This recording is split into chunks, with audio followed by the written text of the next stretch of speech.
is it looks like the boys, or possibly the men in the blue, are forcing children who happen to be little girls into doing the fighting for them. The children escaping from the adult dead. The men or adults of the past who ran the government and voted on all these different bills and rights and things like that are now pushing the children into battle because they made so many mistakes. So now they're kind of like, well, we don't want to fix it. We're gonna shove these children off who are growing up and make them do it. From escaping from wars or nuclear bomb or whatever that, yeah, what we created. I mean, what disasters we created. It looks as though the children are running away from society, running away from that standard, which in this sense could be the gender roles that are portrayed by society. I don't know if that's like they're saying that boys aren't really as good as girls, or we're kind of falling off into the dumb stages or something, and if girls are rising up and being smarter and coming into power.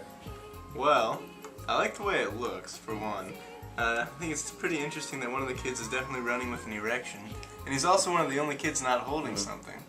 Those are actually girls right there. What? Why does that look so much like a penis? It is a penis.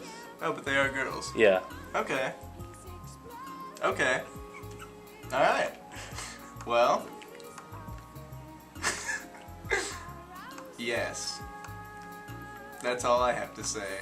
Yes. Naked. Yeah. Oh, I Battle see. I axes. can see their genitalia. That is very charming. Wielding battle axes. What? And what are these? Are Whatever those? those are. Are those beehives? Alright, I liked the first picture of the naked boys carrying beehives around. Oh, those aren't boys. Are you sure? I'm pretty sure.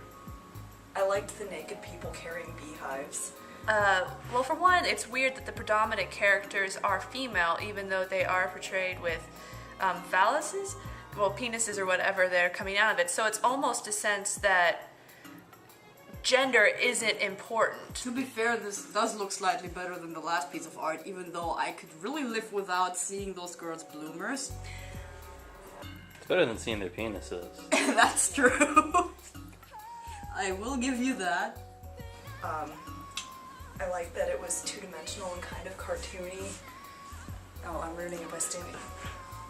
Whoops.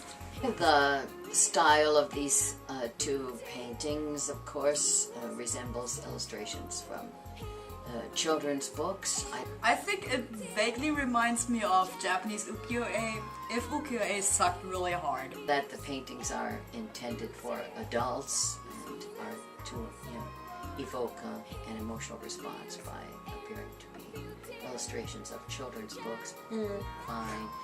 To be completely honest, I'm not sure what age the person was when they did this.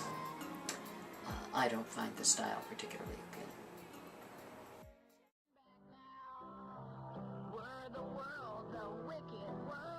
That it's interesting the contrast between the lyrics and the music itself. The melody is very uplifting, whereas the lyrics themselves are talking about the damnation of society and the world. Songs is pretty depressed, but the sound is very happy. With such musical stylings and vocal skill of Bob Dylan, only without the lyric ability. Well, the entire time that was playing, I liked its lo-fi sound. It made me, for some reason though, as I was listening to it, I could imagine nothing but a Coca-Cola commercial. So, or maybe McDonald's. And then the melody in that sense, being so uplifting, so playful, so light, is then also enforcing this idea that sin, do whatever the hell you want, that's what the world does, that's what we all do, and maybe going to hell is acceptable because that's just the way things are. It's a parody, of course, of the kind of songs that were sung in church camps, etc., and at revival meetings, down to the tinny piano and the poor versification. However, it's also taking this laissez-faire approach to it because it's not preaching that we should turn away from these evils, these sins that we're enacting, but instead it's just the way things are, and that's kind of how they're going to keep going. It's God's song to me. What's the opposite of a masterpiece? A travesty? A disaster piece. Crap. I think it would be what you'd call that.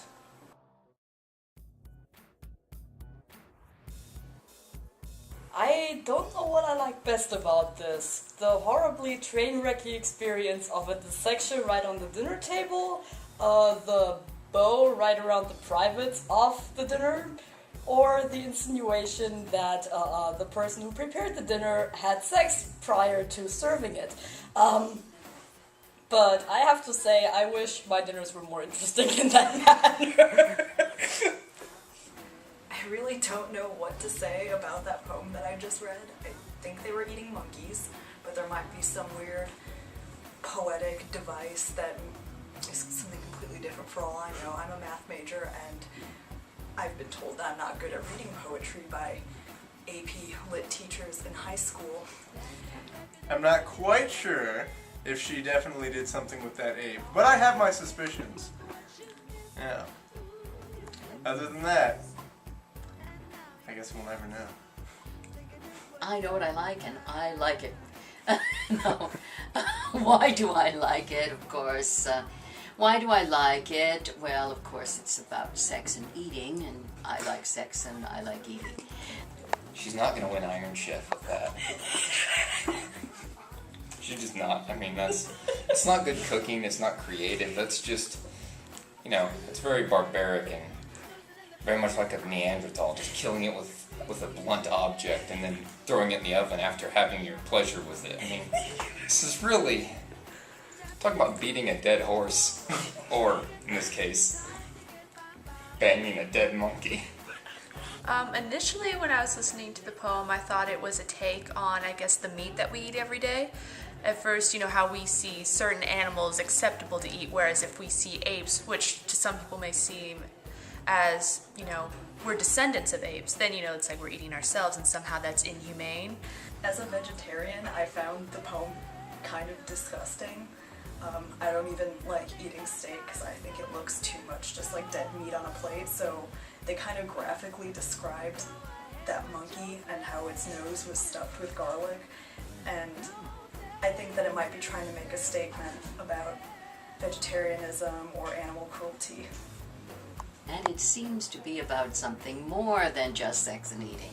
It seems to be about cruelty or something or whatever, and I like poetry that seems to be more than just about sex and eating, although I like the sex and eating parts as well. In addition, I'm wondering how she got so many apes. I mean, every day she gets a new ape. You have to go through like a long process to even get an ape in the first place. This is, I mean, are they way upper class? Are these very wealthy people? Because it costs, you have to put down a $10,000 deposit to get a chimpanzee just to rent one. I'm just kind of horrified by it, to be honest. That's it. And of course, it's enormously clever and funny, different. And it seems to raise universal questions. So does it meet the semper ubique test, as we say in classics, that it would be pleasing always and everywhere? Yes, I think I can say unequivocally that to people like me, this poem would be pleasing always and everywhere. So I like it.